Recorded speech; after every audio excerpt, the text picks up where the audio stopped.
जय हिंद, जय भारत। मैं सुभाष कुमार मिश्रा आप सभी का स्वागत करता हूं इंजीनियरिंग मैकेनिक्स क्लास में लेक्चर नंबर 18 में। आज मैं डिस्कस करूंगा some numericals on the topic of free body diagram. जिस तरह हम लोग ने लेक्चर 17 में कुछ न्यूमेरिकल को डिस्कस किया था, आज हम लोग उससे कुछ अलग और न्यूमेरिकल पे डिस्कस करेंगे, जहां पे लामीस थ्योरम का यूज करेंगे और resolution of the forces, component को किस तरह से बांटते हैं उनका भी कहीं ना कहीं हमारा कंसेप्ट डिस्कस हो जाएगा। और उसके बेस पे कुछ न्यूमेरिकल की प्रैक्टिस करते हैं। जो न्यूमेरिकल मैं कराने जा रहा हूं ये बहुत इंपॉर्टेंट है, एकेटिव पॉइंट ऑफ व्यू से आप लोग जरूर प्रैक्टिस करिए। Let start. That is a two cylinder. जैसा कि न्यूमेरिकल है, मैं पूरा लैंग्वेज आपको समझाता हूं। एक सिलेंडर है जो P and Q, sorry A and B, दो सिलेंडर हैं जिनका ए ऊपर वाला सिलेंडर बी और वो एक किसी चैनल पे रखे हुए हैं, जिनके वेट दिए हुए हैं। एक का वेट 100 mm है और दूसरे का वेट आपका 500 न्यूटन है। आपसे कहता है कि इनका डायमीटर दिया हुआ है। आपसे कहता है determine pressure at all four contact point. आप फोर कांटेक्ट पॉइंट पे प्रेशर निकालिए। देखिए, फर्स्ट ऑफ ऑल ये है कि आप पहले कांटेक्ट पॉइंट देखिए कहां कहां है और क्या है। प्रेशर मतलब रिएक्शंस की बात कर रहा है। चलिए मैं आपको बताता हूं कि कहां कहां कांटेक्ट पॉइंट है। चलिए यहां से स्टार्ट करता हूं तो पहला कांटेक्ट पॉइंट मिल गया। यहां से स्टार्ट करता हूं तो दूसरा कांटेक्ट पॉइंट मिल गया। यहां से स्टार्ट करता हूं तो तीसरा, यहां से चौथा। तो कितने आपको कांटेक्ट पॉइंट मिले बेटा? चार कांटेक्ट पॉइंट मिले। अच्छा, आपको मैंने फ्री बॉडी डायग्राम में बताया था कांटेक्ट पॉइंट कुछ नहीं होती हैं, दैट इज अ रिएक्शन। जहां जहां फ्री बॉडी टच, तो that is R1, that is a R2, that is a R3 and that is R4। अब बात होता है कि सर इनको ड्रॉ करने के लिए इनकी फ्री बॉडी डायग्राम आप बनाएंगे। बिल्कुल सही है, आप फ्री बॉडी डायग्राम बना लीजिए। तो आप फ्री बॉडी डायग्राम ए का बनाते हैं। चलिए ए का फ्री बॉडी डायग्राम बनाते हैं तो आपको तीन चीजें मैंने बताई थी कि वेट ऑलवेज डाउनवर्ड। तो वेट कितना है ए का? 200 न्यूटन। तो ए वेट इज ऑलवेज डाउनवर्ड। जरा R1 कैसे आएगा? आपको मैंने पहला वर्ड बोला था कि वेट इज ऑलवेज डाउनवर्ड। दूसरा बोला था रिएक्शन जहां जहां टच करेगा वो ऑलवेज सरफेस के परपेंडिकुलर होगा। जरा इसकी रिएक्शन बॉडी के अंदर होते हुए निकलेगी, सरफेस के परपेंडिकुलर, मतलब यानी it is 90 degree. So that's why arrow is this. And कहां पे आपने एक माला था तो रिएक्शन एक हो गया और सरफेस का नाम R1 हो गया। जैसे ही आपने बेटा ये कर लिया तो this is R1 and the second one this is the. अब ये R2 को देखते हैं तो R2 आप कहेंगे सीधा नहीं जाएगा क्योंकि सरफेस के 90 डिग्री जाना है, तो हमें इस तरह कुछ जाना है। क्यों? क्योंकि जहां पे टच करोगे तो यहां पे 90 डिग्री का एंगल बने और सीधे ऊपर निकल जाए, तो दिस इज। और वेट आपका नीचे। सो देखिए आपका कुछ डायग्राम इस तरह ही तो बन रहा है। ये देखिए, ये पूरा डायग्राम ये बन के आएगा। तो this is the free body diagram of A. अब क्वेश्चन ये जाएगा आपके पास बेटा कि आप कितना एंगल ये होगा। ये तो दिख रहा है कि ये 90 डिग्री का है। भाई हम ये रफ कर देते हैं। आपके इरेजर से मैं ये वाला पॉइंट आपका रफ कर देता हूं, तो ये आपका फ्री बॉडी डायग्राम बन गया है। आपका free body diagram is just similar to this. अब लेकिन दिक्कत की बात है, हमें एंगल कैसा पता था? तो एंगल नहीं पता चलेगा तो आप लामी थ्योरम नहीं लगा पाएंगे। क्योंकि लामी थ्योरम क्या कहता है कि आप एक फोर्स लीजिए और दो जो फोर्स जिनको नहीं कंसीडर किया है उनके बीच बनने वाले साइन एंगल का अनुपात होता है। तो पहले तो एंगल निकालते हैं। एंगल निकालने के लिए आपको बेटा ज्योमेट्री हम लोग को फॉलो करनी पड़ेगी। हमने ज्योमेट्री फॉलो की तो मैंने क्या किया, ए ये बना है, बी ये बना है। ए का कितना है? डायमीटर 100 है, तो इसका रेडियस बेटा कितना हो जाएगा? 50। बी का डायमीटर कितना है? 180, तो इसका कितना हो जाएगा? 90। तो ये तो मिल गया है। ए बी डिस्टेंस कितनी हो जाएगी? ए बी डिस्टेंस हो जाएगी 50 प्लस 90 इज कॉल्ड आपका कितना हो जाएगा? 90 और 50 140। 140 ए बी की डिस्टेंस तो मिल गई। अब जरा नीचे आइए, ये पूरी डिस्टेंस कितनी है आपकी? 180। आपको क्या बता सकते हैं? AD मतलब ED की डिस्टेंस मालूम है? हाँ, ED की डिस्टेंस क्या होगी? ED की डिस्टेंस वही डिस्टेंस होगी जो हमारी बेटा A का रेडियस होगा। तो A का रेडियस कितना है? 50। So this distance is called कितनी होगी बेटा? ये 50 होगी। क्लियर? कोई दिक्कत नहीं है। ये वाला भी कंसेप्ट हमारा क्लियर हो गया। ये डिस्टेंस हमारी निकल आ चुकी है। आपने बताया ये सर ये 140 होगी। आप देखिए अभी हमें नहीं मिला, ये मिल गया, लेकिन ये कितनी डिस्टेंस होगी?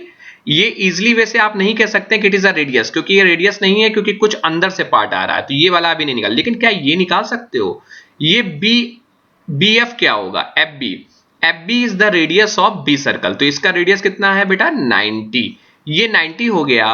तो क्या आप BC लगा सकते हो? कैसे लगा दोगे? क्योंकि ये 90 डिग्री बन रहा है, नहीं 90 डिग्री है तो ये 60, तो ये वाला भी कितना बन रहा है? 60 डिग्री। ठीक है, आप नहीं, ये सॉरी, यहां पे आपका कितना बन रहा है? ये 60 डिग्री बन रहा है, ये आपका 60 डिग्री बन रहा है। जब ये 60 तो ये वाला 60, तो आप क्या करेंगे यहां से CF की वैल्यू लगा सकते हैं। CF की वैल्यू क्या लगा सकते हैं आप? Cot theta. लाल बटे कक्का तो हम लोग लगाते हैं आपका कौन सा? दैट इज अ कर्ण अपॉन आधार। सो कर्ण हमारा यहां पे आप BF कॉट 60 डिग्री लगा के आपने CF की वैल्यू निकाल दी। तो CF अभी देखिए क्यों निकाल रहे हैं आपको इजिली वैसे, जब आपका CF मिल गया, CF की वैल्यू 52 मिल गई, क्या आप मुझे बता सकते हैं FE कितना मिलेगा? FE आराम से निकाल सकते हैं, क्योंकि C से ED की डिस्टेंस कितनी है? 180। 180 में से इन दोनों को घटा दो, जो बचेगा वो FE निकल आएगा। तो कितना बचेगा? 78 हमारा FE निकल आया। अब मेरा दूसरा चीज ये कंसेप्ट है कि बेटा कि AB निकल आया हमारा, ये हो गया, तो हमने ये निकल आ रहा है, क्योंकि FE निकल आया तो BG के बराबर है। अब मैं यहां से एंगल निकालता हूं। एंगल कैसे निकालूंगा? You can apply a cos. आपको ये एंगल निकालना, मान लो ये एंगल लगाना है, तो कास लाल बटे कक्का, तो मतलब आधार मतलब नहीं बेस अपॉन आपका हाइपोटेन्यूज। तो बेस आपका ये है, हाइपोटेन्यूज ये है, तो मतलब BG अपॉन और AB। तो आप BG अपॉन ए लेते हैं, तो आप क्या आधार अपॉन कर्ण, तो आप तो आपका थीटा निकालेंगे, और थीटा कितना लिखेंगे? 56। जरा इस पे आइए, ये थीटा कैसे यहां पे कैसे निकालेंगे? जब ये थीटा कितना, ये एंगल आपका कितना 56 है, तो आप इस लाइन को थोड़ा सा ऊपर ले जाइए अपने अपने सिंपली के लिए। जब बेटा ये 56 है, सॉरी हमने कौन सा एंगल निकाला है? हमने ABG निकाला है, हमने ये वाला एंगल निकाला है, ये वाला एंगल निकाला है। जब हमने ये वाला एंगल निकाला है, तो आपको पता है मैथ की एक प्रॉपर्टी होती है, ये वाला क्या हो जाएगा? ये वाला एंगल इज इक्वल टू ये वाला एंगल, और ये वाला एंगल इज इक्वल टू ये वाला एंगल। सो दैट्स व्हाई ये एंगल कितना था? 56.1 आपने कैलकुलेट किया, तो ये एंगल जब 56.1 है, तो ये एंगल भी कितना होगा? 56। तो ये हमारा, अब जब हमारा ये 56.1 है, आप लामी लगा सकते हो। कैसे लामी लगाओगे? R1 अपॉन साइन 90, आपने R1 को कंसीडर किया, तो इन दो बीच के बीच में बनने वाला एंगल, इनके बीच कितना बना? 90 प्लस 56.1, 90 प्लस 56.1। दूसरा इसी पे बेटा देखिए, आपका ये आपने लगाया 200 पे कितना बन रहा है? 56.1। आप जब रेस्ट में माइनस करते हैं 56.1 से, तो नियर अबाउट आपका कितना बचेगा? दैट इज, आप नहीं तो आप बताएं कितना कर दीजिए, यहां पे 90 से 56.1 आप माइनस करते हैं, तो आप देखिए 9 3 आपका 3, और ये आपका 8 और 3 33.9, तो मतलब 90 प्लस 33.9 ये आपका आ जाएगा। 90 प्लस 33.9 ये है, क्योंकि ये देखिए आप ऐसे लगाइए W पकड़ के 93 पॉइंट, तो आप ये R1 R2 की वैल्यू लगा देंगे। अब देखिए जब मैं कंसिडर करता हूं फ्री बॉडी डायग्राम B की, तो वेट क्या होगा? नीचे आएगा। बेटा वेट जब नीचे आएगा, तो हमने वेट तो नीचे आएगा, लेकिन देखिए R4 ऊपर लगेगी, तो सीधे सीधे हम ये लगा दें, वेट नीचे आ रहा है और R4 ऊपर जा रहा है, तो R4 माइनस 500, R4 माइनस 5। क्यों? R4 नीचे आ रहा था, सॉरी R4 ऊपर जा रहा था और वेट नीचे, रिएक्शन ऊपर जाएगी और वेट नीचे ऑलवेज हमने बताया। तो ये क्या हो गया कि R4 माइनस दिस, तो यही हो गया। ये क्यों मैंने किया है? क्योंकि लामी के लिए 3 फोर्सेस बहुत जरूरत होती है हमें, इसलिए मैंने ये लगाया। और जरा इस वाला R2 क्या होगा? R2 तो सेम होगा जो उसमें लगा, लेकिन इस बार डायरेक्शन चेंज होगा अंदर की तरफ, तो R2 आपका ये आ गया। और 56.5 नीचे की तरफ, इस बार ये एंगल 56 हो जाएगा। और 30 डिग्री देखिए, जरा इसको समझाता हूं। यहां 30 डिग्री बेटा कैसे आया?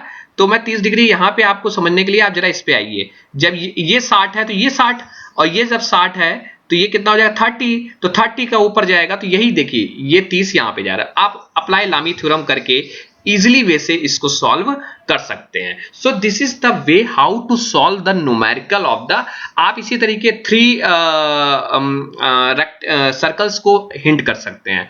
सो थैंक यू क्लास, आप लोग अपना ध्यान रखिएगा कोरोना काल में, क्योंकि बहुत ही पेंडेमिक सिचुएशन चल रही है। आप लोग घर पे रहिए, अपना ख्याल रखिए, अपने माता पिता का ख्याल रखिए, क्योंकि स्थिति नहीं अच्छी है, और अपनी नॉलेज को इन्हांसमेंट करिए। कुछ ना कुछ चीजें आप रोज सीखते रहिए, और आपको कोई टॉपिक ऐसा लगता है जो मैकेनिकल में आपको उस सब्जेक्ट के बारे में वीडियो चाहिए तो आप मुझे ज़रूर बताइए। Thank you.